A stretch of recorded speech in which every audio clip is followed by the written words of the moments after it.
Hello student, welcome to you at physics classes. आज हम लोग ऑप्टिक्स लेक्चर 22 लर्न करेंगे और आज हम लोग ऑप्टिकल इंस्ट्रूमेंट स्टार्ट करेंगे। इससे पहले हम लोगों ने ह्यूमन आई और डिफेक्ट्स ऑफ विजन के बारे में चेक किया था। तो आज मेनली जो ऑप्टिकल इंस्ट्रूमेंट्स में हम लोग स्टार्ट करेंगे वो जैसे हमारे पास माइक्रोस्कोप और हमें टेलीस्कोप पढ़ना है। तो माइक्रोस्कोप में हम लोग सिंपल माइक्रोस्कोप, कंपाउंड माइक्रोस्कोप पढ़ेंगे और टेलीस्कोप में हम लोग एस्ट्रोनॉमिकल टेलीस्कोप पढ़ेंगे।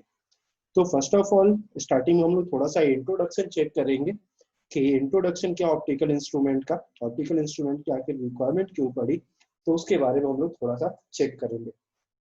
Optical instruments are used to assist the eye in viewing an object. यानी नॉर्मली हम लोग जो ऑप्टिकल इंस्ट्रूमेंट्स यूज करते हैं वो हम लोग क्या करते हैं, ऑब्जेक्ट को देखने के लिए यूज करते हैं। Our eye lens has a power to adjust its focal length to see the nearer objects. और इसी को हम लोगों ने क्या बोला था, एकोमोडेशन बोला था। Means this process of adjusting focal length is called accommodation. However, if the object is brought too close to the eye, the focal length cannot be adjusted to form the image on the retina. यानी अगर object को हम लोग क्या करते हैं, बहुत ज्यादा नजदीक रख लें, तो उस केस में जो ऑब्जेक्ट का इमेज होगा वो रेटिना पर नहीं बनेगा।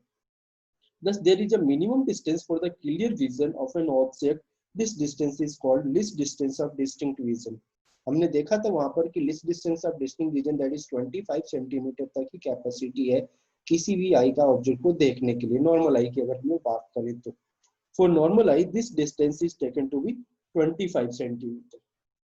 ये 25 सेंटीमीटर है। अब यहाँ से हम लोग क्या करेंगे, यानी मेन हमारा टारगेट है, जैसे हम लोगों ने मैग्निफिकेशन चेक किया था तो हम लोग यहाँ पर मैग्नीफाइंग पावर को डिफाइन करेंगे, क्योंकि हमारा जो टारगेट है यहाँ पर मैग्नीफाइंग पावर को डिफाइन करना है। तो हम लोग यहाँ पर मैग्नीफाइंग पावर को डिफाइन करेंगे। मैग्नीफाइंग पावर,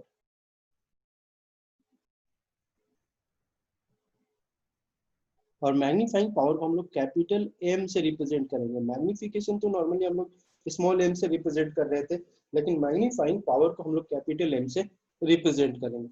मैग्नीफाइंग पावर कम टेलीस्कोप के लिए या माइक्रोस्कोप के लिए स्लाइटली डिफरेंट है, तो हम लोग दोनों का फॉर्मूला यहाँ पर मेंशन करेंगे कि टेलीस्कोप के केस में हमने मैग्नीफाइंग पावर को कैसे डिफाइन करना है और माइक्रोस्कोप के केस में हमें मैग्नीफाइंग पावर को कैसे डिफाइन करना है। तो दोनों फॉर्मूले हम मैं यहाँ पर डिफाइन करूंगा। तो first of all magnifying power है क्या, इसको डिफाइन कर लेते हैं।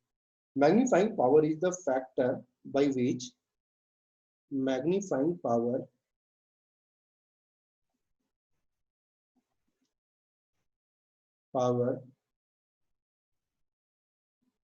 is the factor by which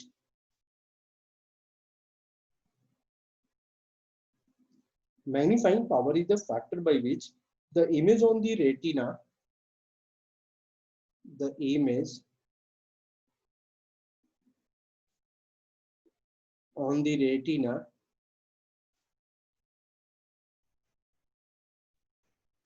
the image on the retina can be enlarged, can be enlarged. The image on the retina can be enlarged by using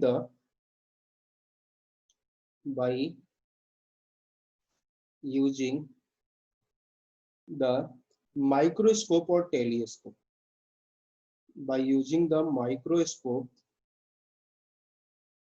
or telescope, by using the microscope or telescope। हम लोग इसी के बारे में बात कर रहे थे कि मेन हमारा टारगेट क्या है इस ऑप्टिकल इंस्ट्रूमेंट्स का स्टडी करने का, कि रेटिना जो इमेज होगा, यानी नियर बाई ऑब्जेक्ट्स के भी इमेज यहाँ पर रेटिना पर जो बनाएंगे, वो इनलार्ज इमेज फॉर्मेशन करने के लिए हम लोग क्या करते हैं, माइक्रोस्कोप या टेलीस्कोप का यूज करते हैं। For microscope and for a telescope, for microscope and for a telescope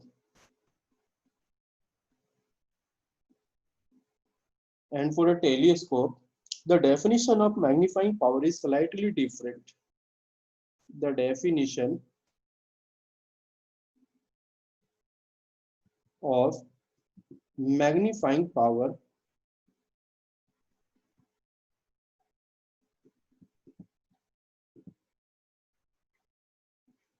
is slightly different, is slightly different। अभी हम लोग बात कर रहे थे कि जो डेफिनेशन होगा मैग्नीफाइंग पावर का वो हमारे पास दोनों के लिए डिफरेंट होगा। तो जो भी थोड़ा बहुत वेरिएशन है मैग्नीफाइंग पावर के डेफिनेशन में, हम लोग यहाँ पर क्या करेंगे, दोनों के मैग्नीफाइंग पावर को हम लोग यहाँ पर क्या करेंगे, डिफाइन करेंगे। चाहे वो मैग्नीफाइंग पावर हमारा माइक्रोस्कोप का हो और चाहे हमारा टेलीस्कोप का हो। तो हम लोग वन बाई वन करके मैग्नीफाइंग पावर को यहाँ पर डिफाइन कर लेते हैं कि what is the magnifying power for microscope and what is the magnifying power for telescope. तो फर्स्ट ऑफ ऑल हम लोग क्या करते हैं, यहाँ पर मैग्नीफाइंग पावर डिफाइन करते हैं माइक्रोस्कोप के लिए। तो for microscope,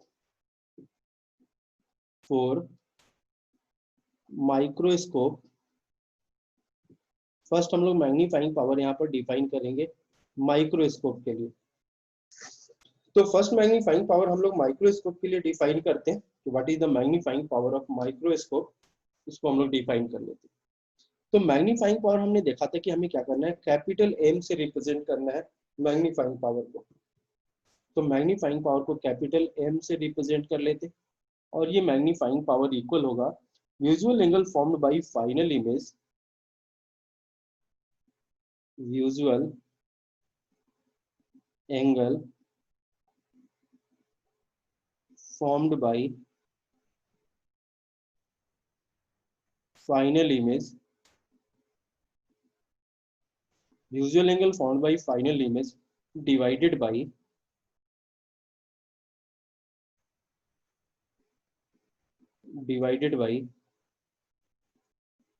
visual angle formed by object divided by visual angle formed by object, visual angle formed by object when kept at distance d, when kept at distance capital D। और ये capital D distance क्या है, list distance of distinct vision है, जो कि capital D हमने पहले भी देखा था कि ये कितना है 25 सेंटीमीटर है, जो कि list distance of distinct vision है। तो ये मैग्नीफाइंग पावर का फॉर्मूला होगा हमारे पास किसके लिए, माइक्रोस्कोप के लिए। यही जब हम लोग टेलीस्कोप के लिए डिफाइन करेंगे, तो for telescope the formula for magnifying power M equal to visual angle formed by final image, visual angle formed by final image, visual angle formed by final image divided by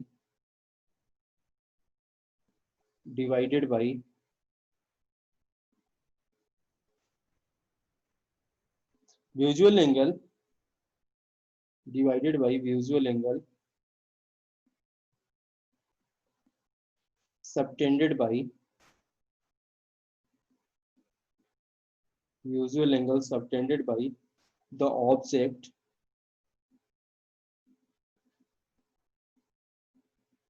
directly when seen from naked eyes, visual angle subtended by object directly when seen from naked eyes, when seen from naked eyes, naked eye means बिना telescope के help से जब हम लोग देखें तो उस समय जो एंगल बनेगा, और टेलीस्कोप के हेल्प से जब हम लोग देखें उस समय फाइनल एंगल बनेगा, इन दोनों का रेशियो होगा magnifying power in case of telescope. Microscope के केस में हम लोग देख रहे हैं कि visual angle found bye final image divided by visual angle found by object when kept at distance d, यानी ऑब्जेक्ट जब list distance of distinct vision पर रखा गया हो उसका जो एंगल बने और फाइनल इमेज का जो एंगल बने आई के पास, उन दोनों का जो रेशियो होगा उससे हम लोग क्या करेंगे, मैग्नीफाइंग पावर को माइक्रोस्कोप को डिफाइन करेंगे। जहां पर कैपिटल डी हम लोगों ने लिया वो least distance of distinct vision है, तो इस तरह से हम लोग क्या कर सकते हैं, मैग्नीफाइंग पावर को हम लोग डिफाइन कर सकते हैं। तो ये हमने फॉर्मूला देख लिया कि मैग्नीफाइंग पावर का फॉर्मूला क्या होगा। अब हम लोग यहाँ पर वन बाई वन करके इंस्ट्रूमेंट स्टार्ट करेंगे, जिसमें से सबसे फर्स्ट हम लोग लेंगे यहाँ पर बोलेंगे सिंपल माइक्रोस्कोप। तो फर्स्ट हम लोग यहाँ पर स्टडी करेंगे, और वो स्टडी करेंगे हम लोग सिंपल माइक्रोस्कोप का। Simple microscope. तो फर्स्ट हम लोग जो यहाँ पर इंस्ट्रूमेंट यूज करेंगे वो इंस्ट्रूमेंट हमारा सिंपल माइक्रोस्कोप है।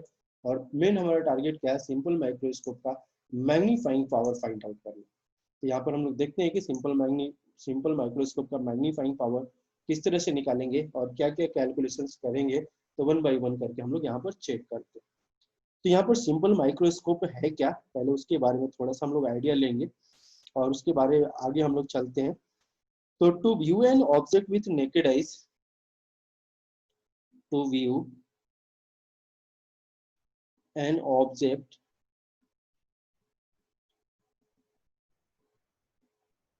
with naked eyes, to view an object with naked eyes, the object must be placed between D and infinity.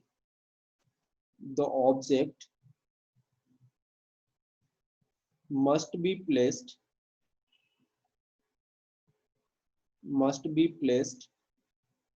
between D and infinity. हमें पता है कि ये रेंज ऑफ विजन है, और रेंज ऑफ विजन यानी किसी भी ऑब्जेक्ट्स को देखने के लिए हम लोग अपनी आंखों से अगर किसी ऑब्जेक्ट को देखें विदाउट हेल्प ऑफ लेंस और without help of optical instrument that is microscope और टेलीस्कोप, तो ऑब्जेक्ट का जो प्लेसमेंट होना चाहिए वो ऑब्जेक्ट का placement least distance of distinct vision that is capital D और इन्फिनिटी के बीच में होना चाहिए। अब इसमें क्या कर, अगर ऑब्जेक्ट का प्लेसमेंट इसके बीच में नहीं है तो उन सिचुएशंस में हम लोग क्या करेंगे, इन माइक्रोस्कोप या टेलीस्कोप का हेल्प लेंगे। तो पहले हमने ये कर लिया कि डी और इसके बीच में अगर ऑब्जेक्ट प्लेस किया गया या डी पर ऑब्जेक्ट प्लेस किया गया, तो the maximum angle is subtended when it is placed eight D. The maximum angle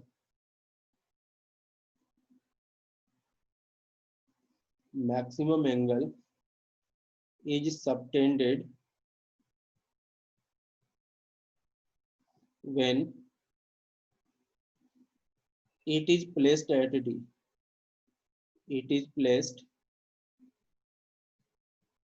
at D. यानी जब list distance of distinct vision पर ऑब्जेक्ट प्लेस किया गया है उस टाइम पर ऑब्जेक्ट का जो आई के पास एंगल बनेगा वो मैक्सिमम एंगल होगा। तो ये मैक्सिमम एंगल जो ऑब्जेक्ट यहाँ आई के पास बना है, तो उस एंगल को हम लोग यहाँ पर बना के चेक करते हैं कि किस तरह का एंगल बनेगा। उस ऑब्जेक्ट को हम लोग एंगल को हम लोग यहाँ पे बनाते हैं। तो ये हमने क्या कर लिया कि स्ट्रेट लाइन ले लिया, और ये स्ट्रेट लाइन हमने क्या ले लिया, ऑब्जेक्ट डिस्टेंस हम लोग ले लेंगे। तो ये स्ट्रेट लाइन हमने ले ली। अब यहाँ पर सपोज कर लेते हैं हम लोग कि यहाँ पर किसी ऑब्जेक्ट को हमने प्लेस कर दिया, ये ऑब्जेक्ट हमने प्लेस कर लिया। अब इस ऑब्जेक्ट से क्या होगा कि यहाँ से कोई रे जाए और वो रे क्या करे, यहाँ से इमेज का फॉर्मेशन करे। तो ऑब्जेक्ट के टॉप से हम लोग क्या कर लेते हैं, ये रे एक हमने ले लिया, ऑब्जेक्ट के टॉप से ये एक रे ले लिया, और इस रे से क्या होगा, यहाँ पर इमेज का फॉर्मेशन, एंगल का, यहाँ पर इमेज नहीं एंगल बनेगा। तो हम लोग यहाँ पर क्या कर लेते हैं, पहले जो आई है उस आई को देख लेते हैं कि यहाँ पे अपने पास कोई आई है, और यही आई क्या कर रहा है, ये आई देख रहे हैं यहाँ पर कि किस तरह का इमेज का फॉर्मेशन यहाँ पर हो रहा है। अब ये जो पॉइंट हमने ले रखा, जो ऑब्जेक्ट जो हमने प्लेस किया, ये ऑब्जेक्ट हमारे पास क्या है, ये डी डिस्टेंस पर प्लेस किया गया आई से। तो आई से डी डिस्टेंस पर प्लेस किया गया, और हाइट ऑफ ऑब्जेक्ट क्या कर लेते, एच ले लेते। यहाँ पर जो एंगल बन रहा है, ये जो एंगल बन रहा है, इस एंगल को सपोज कर ले हम लोग थीटा 0 ले लेते हैं, दैट इज थीटा नॉट। अब यहाँ पर कि ये स्मॉल एंगल है, तो स्मॉल एंगल के केस में हम लोग क्या कर सकते हैं, टेन थीटा को थीटा लिख सकते हैं और साइन थीटा को भी थीटा लिख सकते हैं। तो इस केस में जब हम लोग यहाँ पर लेंगे, यहाँ से हम लोग क्या करेंगे, टेन थीटा अगर थीटा के इक्वल होगा, यहाँ पर जो थीटा नॉट है, ये थीटा नॉट अपने पास एच बाई डी के इक्वल आ जाएगा, that is perpendicular by base हो जाएगा, और इसको इक्वेशन हम लोग क्या करेंगे, यहाँ से 1 ले लेंगे। यहाँ पर हमने देख लिया कि मैक्सिमम एंगल कब बनेगा, जब हम लोग किसी ऑब्जेक्ट को डी डिस्टेंस पर प्लेस करेंगे आई से। ये हमने आई ले रखा है, यानी कोई ऑब्जर्वर है जो देख रहा है, तो आई से अगर डी डिस्टेंस पर किसी ऑब्जेक्ट को प्लेस करेंगे तो उस सिचुएशन में जो थीटा नॉट एंगल बन रहा है वो एच बाई डी के इक्वल है। This angle can be further increased if a converging lens of short focal length is placed just in front of the eye. यानी कि ये जो एंगल हमने बना रखा है, इस एंगल को हम लोग और भी इंक्रीज करा सकते हैं अगर हम लोग क्या कर दें, आई के फ्रंट में किसी कन्वर्जिंग लेंस को प्लेस कर दें। यानी किसी कॉन्वेक्स लेंस को अगर हम लोग आई के फ्रंट में प्लेस कर दे, तो इस एंगल को हम लोग क्या कर सकते हैं, फर्दर इंक्रीज कर सकते हैं। The lens used for this purpose is called simple microscope or a magnifying magnifier. यानी इस केस में जो हम लोग कन्वर्जिंग लेंस यूज कर रहे हैं तो उससे जो हमारा सेटअप बनेगा उसी सेटअप को हम लोग सिंपल माइक्रोस्कोप या मैग्नीफायर बोल रहे हैं। इसको मैं यहाँ पे मेंशन कर देता हूँ। This angle can be further increased, this angle can B further increased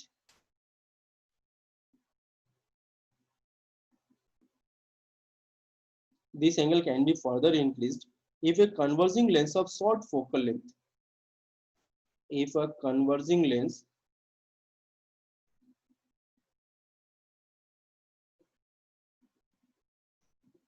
of short focal length,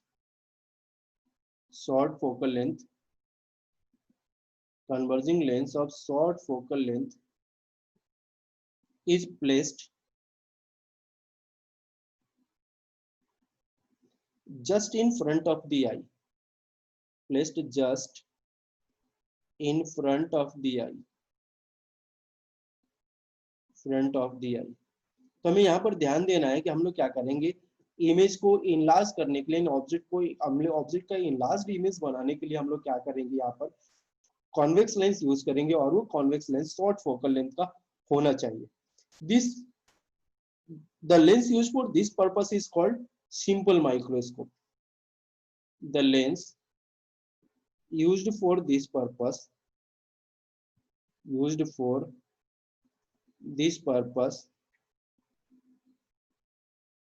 is called simple microscope, is called simple microscope or magnifier, or magnifier। यानी जो लेंस हम लोग यहाँ पर यूज कर रहे हैं लार्ज इमेज फॉर्मेशन के लिए, उस लेंस को हम लोग क्या कर बोलते हैं, सिंपल माइक्रोस्कोप या मैग्नीफायर का नेम हमने यहाँ पर दे दिया। अब यहाँ पर उस सेटअप को भी हम लोग बनाते हैं कि अगर हम लोग कॉन्वेक्स लेंस यहाँ पर प्लेस करेंगे तो किस तरह से हम लोग क्या कर सकते हैं, इस एंगल को इंक्रीज कर सकते हैं। तो उस सेटअप को हम लोग यहाँ पर बनाते हैं। यहाँ पर लेते हैं हम लोग, सबसे पहले एक स्ट्रेट लाइन ड्रॉ करते हैं। तो फर्स्ट ऑफ ऑल हम लोग यहाँ पर क्या करेंगे, एक स्ट्रेट लाइन को ड्रॉ कर लेते हैं। ये हमने एक स्ट्रेट लाइन ले लिया, ये हमने एक स्ट्रेट लाइन ड्रॉ कर लिया। अब हम लोग यहाँ से क्या करेंगे, स्ट्रेट लाइन की हेल्प से एक हमें क्या करना है, यहाँ पर कॉन्वेक्स लेंस बनाना है। तो एक हमने यहाँ हमें क्या करना है, यहाँ पर एक कॉन्वेक्स लेंस बनाना है। तो सपोज कर ले हमारे पास ये जो है, ये लेंस हमने कॉन्वेक्स लेंस ले लिया, ये हमने यहाँ पर एक कॉन्वेक्स लेंस ले लिया। थोड़ा इसको और बड़ा कर लेते, ये सपोज कर ले हमारे पास ये कॉन्वेक्स लेंस है। तो हमने क्या कर लिया, यहाँ पर एक कॉन्वेक्स लेंस ले लिया, ये हमने कॉन्वेक्स लेंस बना लिया। अब पहले जैसे हमने बनाया था उसी तरह से एक ऑब्जेक्ट को प्लेस कर लेते हैं, जैसे हमने इनिशियल बनाया था उसी तरह से एक ऑब्जेक्ट को प्लेस कर लेते हैं और उसी ऑब्जेक्ट का हमें क्या करना है, लार्जर इमेज का फॉर्मेशन करना है। तो सपोज कर ले ये ऑब्जेक्ट है हमारे पास, ये ऑब्जेक्ट हमने ले लिया। अब इस ऑब्जेक्ट से जो इमेज का फॉर्मेशन होगा, इमेज फॉर्मेशन हमने पहले देख रखा है कि किस तरह से इमेज फॉर्मेशन कराना है हमें। तो एक तो हम लोग रे क्या करेंगे, यहाँ से प्रिंसिपल एक्सिस के पैरेलल ले चलेंगे और लेंस से पास होने के बाद ये क्या होगा, कन्वर्ज होकर राइट हैंड साइड में जाएगा। तो प्रिंसिपल एक्सिस से पैरेलल हमने ले लिया और लेंस से पास होने के बाद ये रे क्या होगा, इस तरह से कन्वर्ज होगा और ये कन्वर्ज होकर रे यहाँ से क्या होगा, आगे की तरफ जाएगा।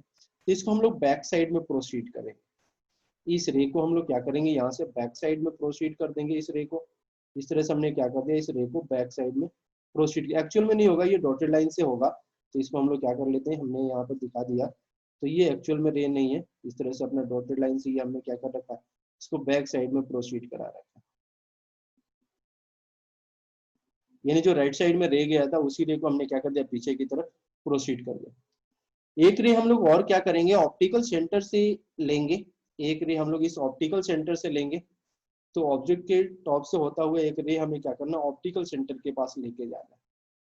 एक्चुअल में हम लोग इमेज का फॉर्मेशन कराना चाह रहे हैं। तो ये ऑब्जेक्ट के टॉप से और एक रे हमने क्या कर लिया, ऑप्टिकल सेंटर के पास ले लिया। ये रे भी क्या होगा, ये इसको जब बैक साइड में हम लोग ले चलेंगे, इस रे को जब यहाँ पर बैक साइड में लेंगे तो ये रे और फर्स्ट वाला रे, ये दोनों रे आकर के क्या होंगे, यहाँ पर मिलेंगे ये दोनों रे मिलेंगे, फर्स्ट वाला रे भी और ये रे दोनों रे मिलेंगे, फर्स्ट वाले को भी आगे और फर्दर प्रोसीड कर देते हैं हम लोग। फर्स्ट वाले रे को भी हम लोग क्या कर लेते हैं, यहाँ से प्रोसीड कर लेते हैं।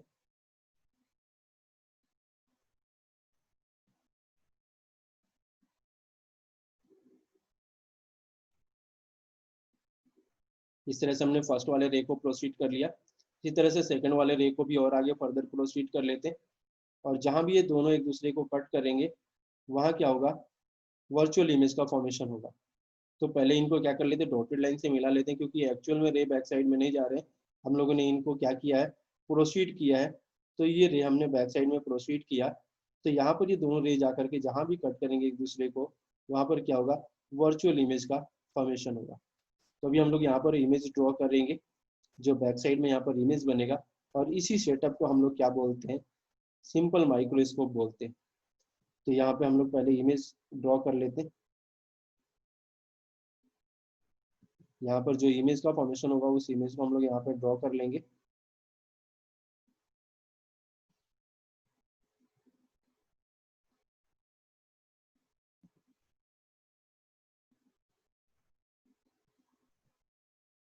तो यहाँ पर रे एक दूसरे को कट कर रहे हैं, यहाँ पर इमेज का फॉर्मेशन हो गया।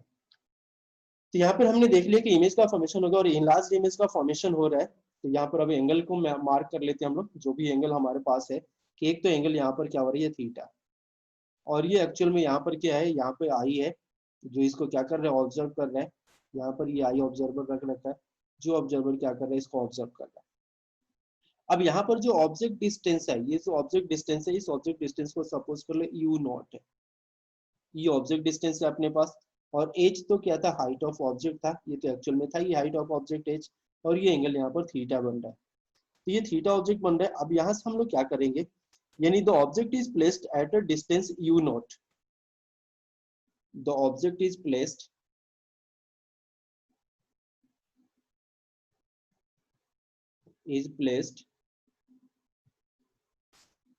at a distance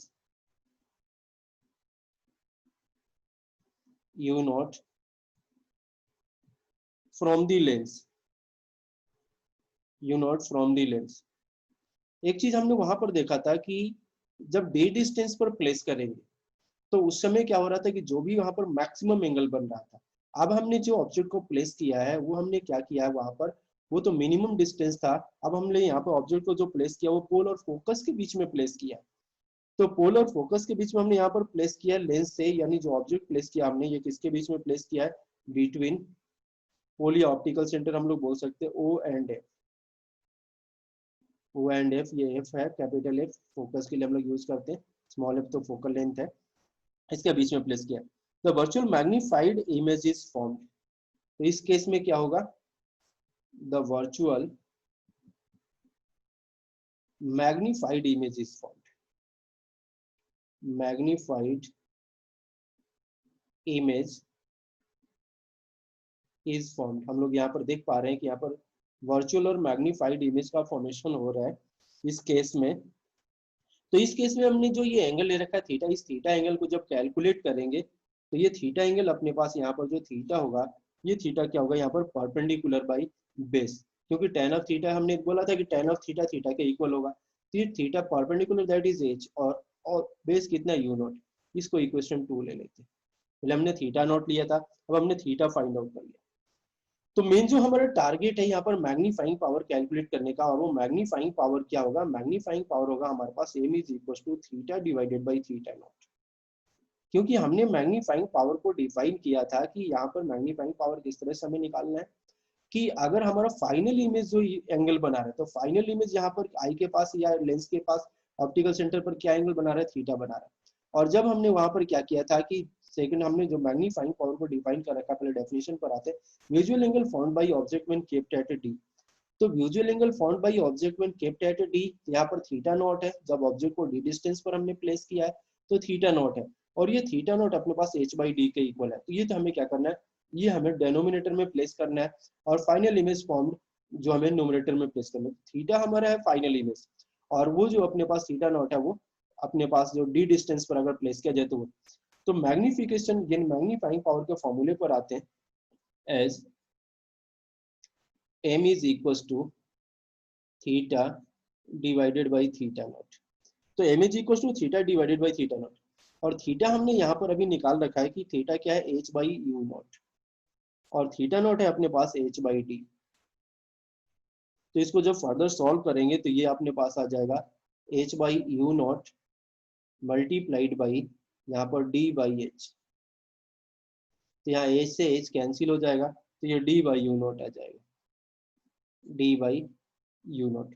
तो मैग्नीफाइंग पावर का यहाँ पे फॉर्मूला हमने बना लिया कि magnifying power for simple microscope that is d by u naught. तो this one is the formula for magnifying power for simple microscope. अब अगर हम लोग रिलैक्स्ड आई की बात करें, for relaxed eye, for relaxed eye, तो आई जब रिलैक्स पोजीशन में है, तो आई रिलैक्स पोजीशन में होगा तो क्या होगा उस केस में, the final image should be at infinity, यानी उस केस में जो फाइनल इमेज का फॉर्मेशन होगा वो इंफिनिटी पर होगा। द फाइनल इमेज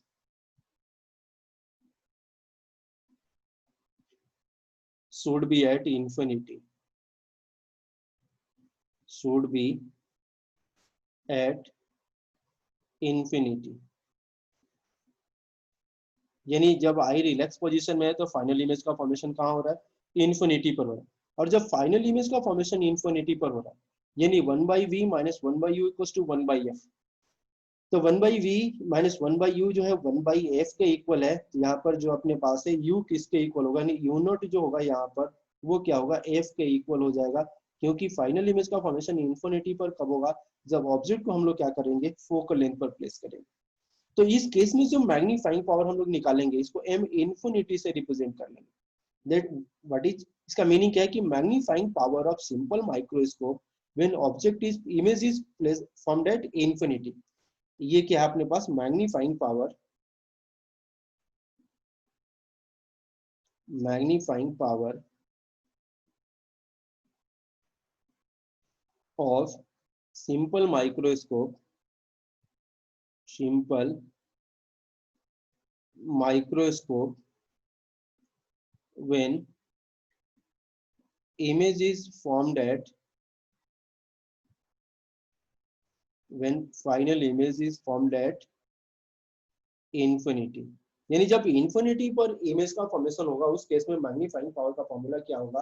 तो फॉर्मूला तो अपने पास क्या, डी बाई यू नॉट, और यू नॉट किसके इक्वल है, एफ के इक्वल है, तो ये डी बाई यू नॉट और यू नॉट एफ के इक्वल है, तो फॉर्मूला क्या हो जाएगा, D by F means what is M infinity, तो M infinity is D by F. तो ये हमने यहाँ पर मैग्नीफाइंग पावर का फॉर्मूला निकाल लिया जब हमारे पास क्या हो, इमेज का फॉर्मेशन कहाँ हो, इन्फिनिटी पर हो। This is also called magnifying power for normal adjustment. इसको हम लोग क्या बोलते हैं कि ये magnifying power for normal adjustment है। यहाँ पे मैं मेंशन कर देता हूँ, this is also called, this is also called magnifying power for normal adjustment, magnifying power for normal adjustment, यानी नॉर्मल एडजस्टमेंट के केस में जब हम लोग मैग्नीफाइंग पावर निकालेंगे तो m infinity equals to D by F वाले फॉर्मूले से निकालेंगे, जहाँ पर m इन्फिनिटी हमें क्या होगा, ग्रेटर देन 1 मिलेगा, क्योंकि हमें पता है कि d क्या है, f से ज्यादा है। तो इस केस में m इन्फिनिटी हमारे पास हमेशा क्या होगा, m इन्फिनिटी हमेशा हमें क्या होगा, ग्रेटर देन 1 मिलेगा, क्योंकि नोमिनेटर यहाँ पर क्या है, डिनोमिनेटर से ज्यादा है। तो कब 1 मिलेगा, सिंपल सी बात है कि if f should be less than d, अगर f d से लेस हो तो उस केस में m इन्फिनिटी हमें क्या होगा, मोर देन 1 मिलेगा। अब हम लोग क्या करेंगे, मैग्नीफाइंग पावर निकालेंगे जब फाइनल इमेज का फॉर्मेशन कहाँ हो, d पर हो, that is least distance of distinct vision पर हो अगर फाइनल इमेज, उस केस में हम लोग मैग्नीफाइंग पावर कैलकुलेट करेंगे। तो मेन तो फॉर्मूला जो अपने पास मैग्नीफाइंग पावर का है वो ये फॉर्मूला है मैग्नीफाइंग पावर का, that is m is d by u naught. ये जनरल फॉर्मूला है अपने पास मैग्नीफाइंग पावर का, ये जनरल फॉर्मूला है। इसी फॉर्मूले से हमने रिलैक्स का कंडीशन निकाला जहां पर magnifying power D by F आया। अब हम लोग यहाँ पर थोड़ा सा कंडीशन और चेंज करके और नेक्स्ट केस हम लोग यहाँ पर देखेंगे। तो magnifying power when final image is at D, magnifying power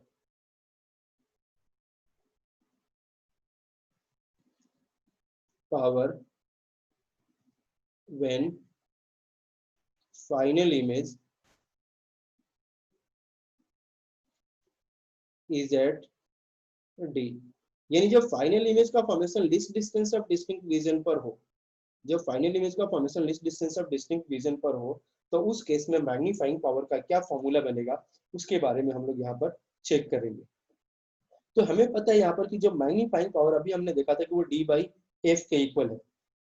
The magnification can be made large by choosing the focal length small, यानी मैग्निफिकेशन को हम लोग और बढ़ा सकते हैं यहाँ पर फोकल लेंथ को अगर छोटा करते जाए उस केस में। The magnifying power can be increased in another way by moving the object still closer to the lens, यानी ऑब्जेक्ट को क्या करेंगे हम लोग बिल्कुल पास लेते चले तो मैग्नीफाइंग पावर को हम लोग क्या कर सकते हैं और इनलार्ज कर सकते हैं। Means the final virtual image is formed at D, तो फाइनल वर्चुअल इमेज का जो फॉर्मेशन हो वो least distance of distinct vision पर हो, तो उस केस में हम लोग क्या करेंगे, यानी हमें पता है कि अभी हमें इमेज डिस्टेंस कितना रखना है, तो इमेज डिस्टेंस अभी हम लोग क्या करेंगे माइनस डी प्लेस करेंगे, क्योंकि फाइनल इमेज का फॉर्मेशन यहाँ पर डी पर हो रहा है तो इमेज डिस्टेंस हमने क्या किया माइनस डी रखे। हमें ऑब्जेक्ट डिस्टेंस तो क्लियर है कि ऑब्जेक्ट डिस्टेंस हमारे पास कितना है, तो वो यू नॉट और फोकल लेंथ है फाइव, फोकल लेंथ है फाइव। तो हम लोग क्या करते हैं यहाँ से कैलकुलेशन करते हैं और उसके बाद देखते हैं कि क्या फॉर्मूला आ रहा है, क्योंकि माइनस मेन जो फॉर्मूला है अपने पास मैग्नीफाइंग पावर का वो तो क्या है, वो डी बाई यू नॉट है। तो इस पे पहले लेंस फॉर्मूला हम लोग अप्लाई करेंगे और लेंस फॉर्मूले के हेल्प से हम लोग यहाँ से सॉल्व करते हैं। तो as 1 by V minus 1 by U equal to 1 by F. अब यहाँ से v तो अपने पास क्या है माइनस डी के इक्वल है, ये आ जाएगा माइनस 1 बाई डी और ये हो जाएगा माइनस और ये माइनस माइनस प्लस हो जाएगा, क्योंकि यहाँ पर अपने पास क्या है ये भी माइनस यू नॉट के इक्वल है, तो माइनस यू नॉट के इक्वल है तो ये प्लस 1 बाई यू नॉट आ जाएगा और ये अपने पास 1 बाई एफ होगा, क्योंकि एक कॉन्वेक्स लेंस हम लोग यूज कर रहे हैं तो फोकल लेंथ पॉजिटिव होता है। यहाँ से ये अपने पास इसको फर्दर अगर सॉल्व करते हैं तो 1 बाई यू नॉट या गया 1 by F plus 1 by D. तो यहाँ से यू नॉट अगर निकालें तो 1 बाई यू नॉट जो होगा फर्दर सॉल्व करेंगे तो यह जाएगा D plus F by D F, और यहाँ से यू नॉट अगर देखें कि व्हाट इज यू नॉट, तो you not is D F by D plus F. तो ये हमने ऑब्जेक्ट डिस्टेंस निकाल लिया, ये ऑब्जेक्ट डिस्टेंस हमने निकाल लिया। अब हमें पता है कि मैग्नीफाइंग पावर का जो जनरल फॉर्मूला हमने देखा था मैग्नीफाइंग पावर का एम वो क्या था, वो था D by u not, D by u not formula था अपने पास। अब यहाँ पर यू नॉट पुट कर देते हैं तो D divided by u not अपने पास है D F by D plus F. अब यहाँ से डी कैंसिल हो जाएगा, तो जो मैग्नीफाइंग पावर का फाइनल फॉर्मूला हमारा बन गया वो बन गया यहाँ पर 1 प्लस डी बाई एफ। ये फॉर्मूला बन गया अपने पास मैग्नीफाइंग पावर का फाइनल फॉर्मूला, और इसको हम लोग एम डी से रिप्रेजेंट कर लेते हैं। तो एम डी का मीनिंग क्या है कि जब ये कौन सा मैग्नीफाइंग पावर है सिंपल माइक्रोस्कोप का, जब इमेज का फॉर्मेशन कहाँ हो रहा है डी पर हो रहा है। तो इसको हम लोग ले लेते हैं magnifying power of simple microscope, simple microscope when image is at d that is 25 centimeter, that is least distance of distinct region। तो ये फॉर्मूला हमारा काम करेगा कि इस केस में जब इमेज का फॉर्मेशन डी पर हो। यहाँ पर मेनली हम लोगों ने 3 फॉर्मूले चेक किए, मेनली 3 टाइप्स के फॉर्मूले चेक किए हम लोगों ने। एक तो जनरल केस में, यानी जनरल केस में हमारे पास क्या होगा, फर्स्ट फॉर्मूला हम लोगों ने चेक किया था मैग्नीफाइंग पावर का, वो मैग्नीफाइंग पावर का फॉर्मूला जो था अपने पास एम, वो था अपने पास डी बाई यू नॉट, यानी when object is placed at a distance u naught, ये जनरल फॉर्मूला था। सेकंड फॉर्मूला हम लोगों ने देखा था मैग्नीफाइंग पावर का, magnifying power when object is when image is placed at when image is formed at infinity. तो when image is formed at infinity उस केस में डी बाई एफ आ रहा था अपना मैग्नीफाइंग पावर। और थर्ड हम लोगों ने चेक किया मैग्नीफाइंग पावर का कि when image is formed eight F, तो जब इमेज का फॉर्मेशन फोकल लेंथ पर होगा तो उस केस में when image is formed at D, sorry F नहीं D, तो when image is formed at D that is least distance of distinct vision, उस केस में हम लोगों ने देखा कि 1 प्लस डी बाई एफ आ रहा है मैग्नीफाइंग पावर। तो 1 प्लस डी बाई एफ अपने पास मैग्नीफाइंग पावर आ रहा है, और डी बाई एफ हम लोगों ने ऑलरेडी देख रखा कि डी बाई एफ क्या है, तो मैग्नीफाइंग पावर है जब इमेज का फॉर्मेशन कहाँ हो रहा है, इन्फिनिटी पर हो रहा है। तो इन्फिनिटी पर जब इमेज का फॉर्मेशन हो रहा, उस केस में हमने मैग्नीफाइंग पावर निकाल लिया। तो हम लोग चाहे तो डी बाई एफ को एम इन्फिनिटी भी ले सकते हैं, तो M D minus M infinity 1 के इक्वल हो जाएगा। तो इसको हम लोग अगर यहाँ से चेक करेंगे, तो ये हमने यहाँ पर सिंपल माइक्रोस्कोप को चेक किया कि सिंपल माइक्रोस्कोप किस तरह से हमें सॉल्व करना है, मैग्नीफाइंग पावर सिंपल माइक्रोस्कोप का क्या आएगा, और सिंपल माइक्रोस्कोप के हमने यहाँ पर 3 मैग्नीफाइंग पावर का फॉर्मूला चेक किया कि कौन कौन से 3 फॉर्मूले होंगे, किस किस सिचुएशन में होंगे, यानी डिफरेंट डिफरेंट सिचुएशन में डिफरेंट डिफरेंट फॉर्मूले होंगे, और हमें क्या करना, इन्हीं के बेसिस पर हमें न्यूमेरिकल्स को सॉल्व करना होगा। तो यहाँ से हम लोग एक दो न्यूमेरिकल्स चेक करते हैं, सिंपल माइक्रोस्कोप पर बेस्ड हम लोग एक दो न्यूमेरिकल चेक करते हैं, उसके बाद हम लोग आगे और कंटिन्यू करेंगे। तो फर्स्ट हम लोग यहाँ पर न्यूमेरिकल चेक कर सकते हैं सिंपल माइक्रोस्कोप पर बेस्ड। फर्स्ट हम लोग क्वेश्चन यहाँ पर चेक करते हैं, क्वेश्चन 1। और क्वेश्चन 1 अपने पास है, simple microscope is a combination of 2 lenses in contact of power 15 dioptre and 5 dioptre. अपने पास क्या है कि क्वेश्चन लिख देता हूं मैं पहले, a simple microscope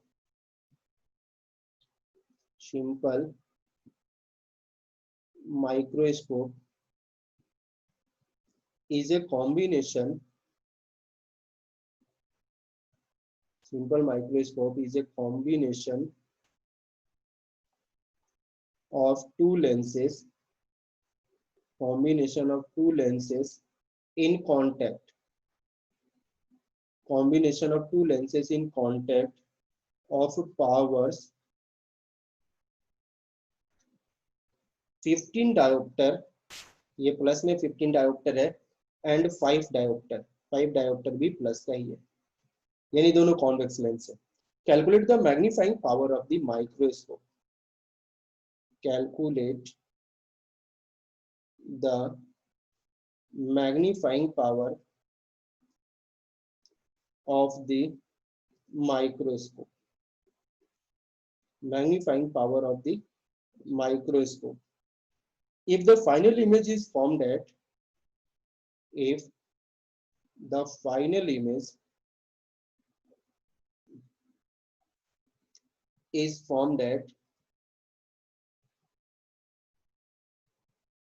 25 centimeter from the eye, 25 centimetre from the eye, यानी फाइनल इमेज का फॉर्मेशन यहाँ पर डी पर होगा।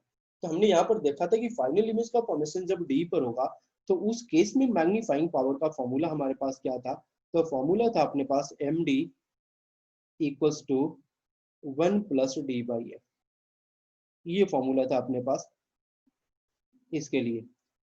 तो हमें एफ फाइंड आउट करना होगा, तो सबसे पहले अपने पास 2 लेंस है और 2 लेंस कांटेक्ट में रखे गए हैं, और उसके हेल्प से हमें करना है। तो पहले नेट पावर निकालते हैं। तो नेट पावर हम लोगों ने देखा था कॉन्टेक्ट के केस में, यहाँ पर क्या जाएगा अपने पास P1 प्लस P2, यहाँ पर 15 प्लस 5 हो जाएगा नेट पावर, तो 20 डायोप्टर का नेट पावर है। अब 20 डायोप्टर का नेट पावर है, तो यहाँ से फोकल लेंथ निकाल लेते हैं। तो फोकल लेंथ जब हम लोग निकालेंगे, तो फोकल लेंथ का रेसिप्रोकल ऑफ पावर, यह आ जाएगा 1/20। तो 1/20 अपने पास आ गया। अगर मीटर में हम लोग लेते, अगर इसी को हम लोग सेंटीमीटर में करेंगे तो 100/20 लेना होगा, जो कि 5 सेंटीमीटर के इक्वल आएगा।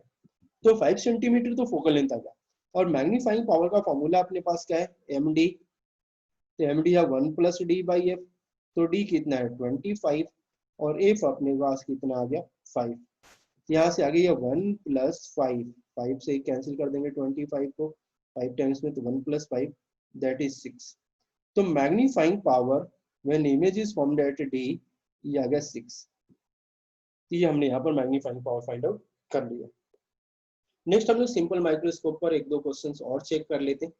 तो सेकंड क्वेश्चन हम लोग देखेंगे सिंपल माइक्रोस्कोप पर बेस्ड, और ये अपने पास गिवन है,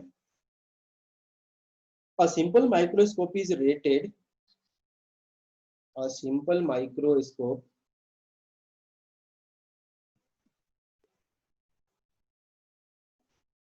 is rated 5x for a normal relaxed eye. For a normal relaxed eye, यानी ये मैग्नीफाइंग पावर अपने पास गिवन है फॉर नॉर्मल रिलैक्स्ड आई के केस में। तो नॉर्मल रिलैक्स्ड आई के केस में अपने पास ये गिवन है 5x गिवन है। आगे हम लोग करेंगे इस पर, एक्चुअल में ये अपने पास क्या गिवन है उसको देखेंगे। What will be the magnifying power for a what will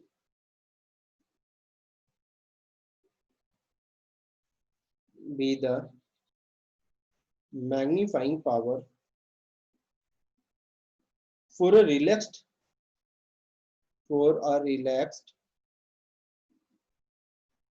far-sighted eye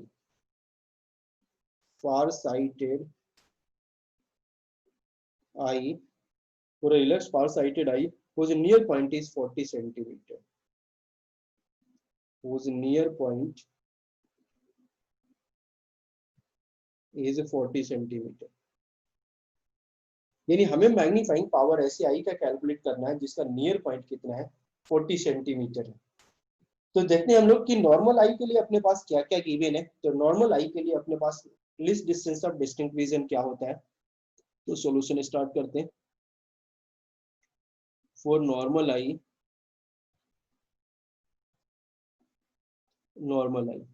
तो नॉर्मल आई के लिए जो अपने पास डी है, that is least distance of distinct vision कितना है 25 सेंटीमीटर। तो नॉर्मल आई के लिए डी गिवन है और अपने पास 5x गिवन है। तो ये मैग्नीफाइंग पावर हम लोग यहाँ से ले सकते हैं कि मैग्नीफाइंग पावर अपने पास क्या गिवन है यहाँ पर। तो मैग्नीफाइंग पावर अगर नॉर्मल रिलैक्स के लिए हम लोग यहाँ पर 5x गिवन है 5 रख लेते हैं। और हम लोग अगर फॉर्मूले पर चले तो फॉर्मूला हमें पता है कि रिलैक्स पोजीशन में हमने फॉर्मूला निकाला था, वो फॉर्मूला क्या था, d/f था। तो d यहाँ पर 25 है और यहाँ पर m की अगर हम लोग f रख ले d/f, यहाँ से अगर हम लोग f निकाले तो f इज 25/m और m 5 है तो 25/5, तो ये आ जाएगा अपने पास 5 सेंटीमीटर। तो फोकल लेंथ हमने यहाँ पर निकाल लिया 5 सेंटीमीटर है। फोकल लेंथ हम लोगों ने यहाँ पर फाइंड आउट कर लिया कि जो नॉर्मल आई है उस नॉर्मल आई का फोकल लेंथ अपने पास 5 सेंटीमीटर आ रहा है। अब हम लोगों के पास केस है फार साइटेड आई के लिए। ये तो नॉर्मल आई के लिए। अब for far sighted eye, for far sighted eye, और फार साइटेड आई का जो नियर पॉइंट अपने पास गिवन है, वो नियर पॉइंट अपने पास कितना गिवन है 40 सेंटीमीटर। इसको डी डैश सपोज कर लेते हैं। तो डी डैश जो अपने पास गिवन है वो 40 सेंटीमीटर गिवन है और फोकल लेंथ हमने देख लिया कि 5 सेंटीमीटर है। फोकल लेंथ अपने पास कांस्टेंट रहेगा। अब यहाँ से हम लोग क्या करेंगे, मैग्नीफाइंग पावर निकालेंगे m। अब इस केस में हम लोग मैग्नीफाइंग पावर क्या कर लेंगे, d डैश बाई f रखेंगे। d बाई f फॉर्मूला था लेकिन यहाँ पर तो नियर पॉइंट शिफ्ट हो गया तो d डैश बाई f रखेंगे और इस केस में हम लोग क्या, d डैश 40 है डिवाइडेड बाई 5, यहाँ से मैग्नीफाइंग पावर क्या आ जाएगा 8 आ जाएगा। तो इसको 8x से रिप्रेजेंट कर लेंगे कि x, तो यहाँ पे हम लोग इस तरह से लगा लेंगे कितने मल्टीपल में, कितने टाइम्स ये मैग्नीफाइंग पावर इंक्रीज हो रहा है, तो 8 टाइम्स ये मैग्नीफाइंग पावर क्या होगा, इंक्रीज होगा। तो इस तरह से हम लोग चेक करेंगे कि फार साइटेड आई के लिए जो मैग्नीफाइंग पावर हो गया वो 8x हो गया और नॉर्मल आई के लिए जो मैग्नीफाइंग पावर था वो 5x था। तो इस तरह से हम लोग क्या कर सकते हैं, सिंपल माइक्रोस्कोप पर बेस्ड प्रॉब्लम्स को चेक कर सकते हैं। तो ये था अपने पास सिंपल माइक्रोस्कोप का केस। आगे हम लोग कंपाउंड माइक्रोस्कोप चेक करेंगे और एस्ट्रोनॉमिकल टेलीस्कोप चेक करेंगे।